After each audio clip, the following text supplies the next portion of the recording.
मंडळी, स्वागत आहे तुमचं माझं छान एका नवीन रेसिपीमध्ये।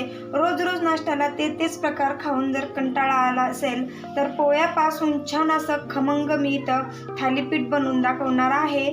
व्हिडिओ शेवटपर्यंत पहा, कुठं स्किप करू नका। तुम्ही व्हिडिओ शेवटपर्यंत पाहिला तरच तुम्हाला इथं कळणार आहे पोह्यापासून थालीपीठ कसं बनवायचं। चला तर मग वेळ न घालवता व्हिडिओला सुरुवात करूया।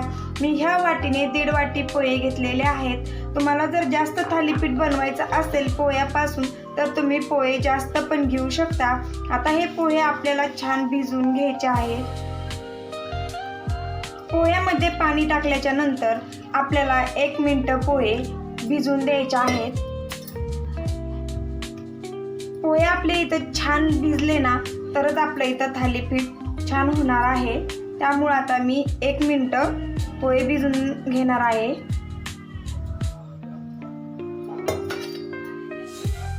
इथं आपले 1 मिनिट पोहे भिजलेले आहेत। याच्यामधलं आपण पाणी वतून काढून घेऊया। भिजलेले पोहे आपण आता एका आणि हाताने आहेत ना अशा पद्धतीने पोहे आपल्याला पूर्णपणे आहेत ना बारीक करून घ्यायचे आहेत। आता छान मस्त आपल्याला एक गोळा होईपर्यंत आपल्याला पोहे बारीक करून घ्यायचे। तर थालीपीठ वरती पोहे आपले दिसणार नाहीत, अशा पद्धतीने इथं बारीक करून घ्यायचे। हे थालीपीठ आहे ना दह्यासोबत, सॉस सोबत, आपली चटणी पण असते ना खोबऱ्याची चटणी, त्याच्यासोबत सुद्धा खायला खमंग लागतं।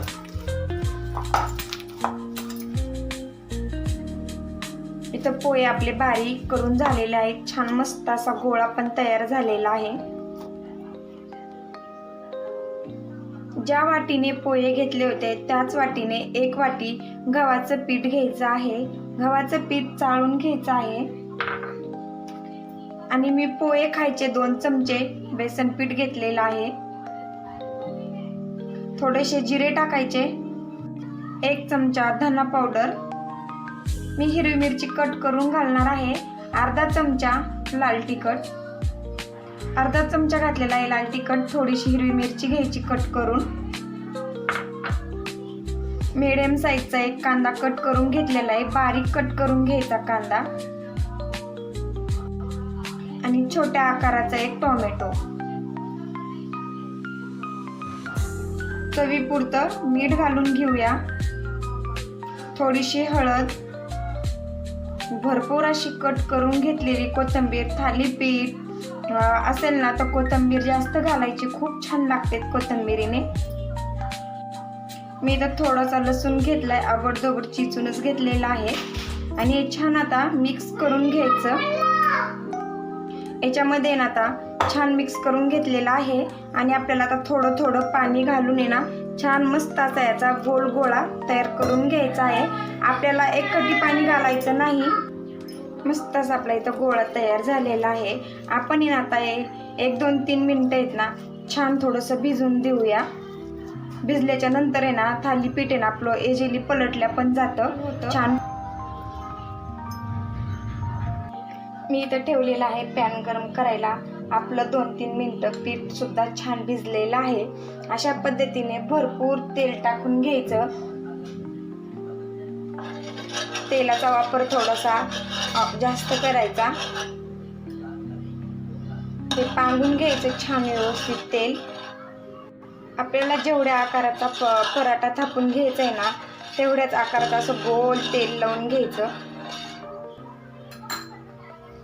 अशा पद्धतीने छान हाताला थोडंसं तेल पाणी लावून हुंडा बनवून घेतलाय। गॅस मिडियम ठेवायचा, जास्त नाही, आणि हाताला थोडंसं पाणी लावत आहे ना छान असाच पराठा थापून घ्यायचा।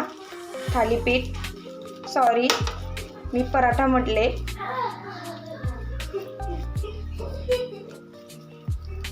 आपल्याला इथं जास्त पातळ नाही थापायचं, थोडंसं जाडच ठेवायचं। थालीपीठ आहे ना जाडच असतं। पहा अशा पद्धतीने मी इथं थापून घेतलेलं आहे। मध्ये असं थोडंसं होल करून घ्यायचं। पहा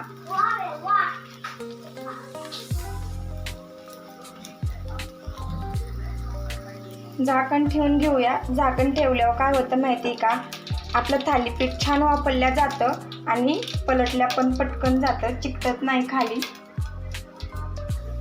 मस्त असं वाफरलेलं आहे थालीपीठ। आता आपण पलटी करून घेऊया। सर्व थालीपीठ आपल्याला ह्याच पद्धतीने बनवून घ्यायचे आहेत। मी तुम्हाला आणखीन एक पद्धत सांगणार आहे थालीपीठ थापवण्याची। आपल्या घरामध्ये ना आपण साखरे पोहे आणतो त्याची पिशवी असते ना, दुसरी पण आपण सामान्यवर आणतो अशी प्लॅस्टिकची पिशवी घ्यायची, त्याला थोडंसं तेल लावून घ्यायचं। तेल लावून असं त्याच्यावरती सुद्धा हाताला थोडंसं पाणी लावून थापून घ्यायचं थालीपीठ। याच्यावर सुद्धा खूप छान होतात अशा पद्धतीने। मी तुम्हाला दुसरी सुद्धा पद्धत सांगितलेली आहे थालीपीठ थापून घेण्याची। तव्यावर जरी नाही थापून घेतलं ना, अशा पद्धतीने घेतलं तरी पण चालेल। छान भाजलेलं आहे आपलं थालीपीठ। आता आपण एका डिशमध्ये काढून घेऊया। सर्व आपल्याला आता बनवून घ्यायचे आहेत। मी जे दुसरं थापून घेतलेलं आहे ना, ते तुम्हाला आता दाखवते टाकून कसं घ्यायचं। आधी परत थोडंसं तेल लावून घ्यायचं आणि अशा पद्धतीने टाकून घ्यायचं। पिशवी अजिबात पितळल्या जात नाही, इझिली पटकन निघते। झाकण ठेवून वाफवून घेऊया।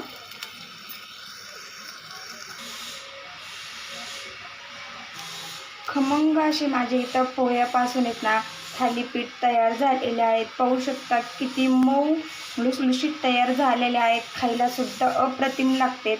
कशी वाटली माझी इथं पोह्याच्या थालीपीठची रेसिपी नक्की मला कमेंटमध्ये सांगा। व्हिडिओ जरी आवडला असेल तर व्हिडिओला लाईक, चॅनलला सबस्क्राईब करायला विसरू नका।